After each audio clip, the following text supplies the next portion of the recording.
সুযোগ হইলো ওইটাতে যাওয়ার সুযোগ নাই।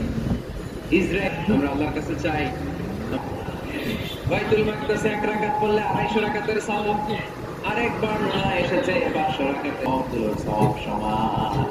এই মসজিদ হচ্ছে আমাদের মুসলমানদের সামাজিক ঐক্যের কেন্দ্রবিন্দু।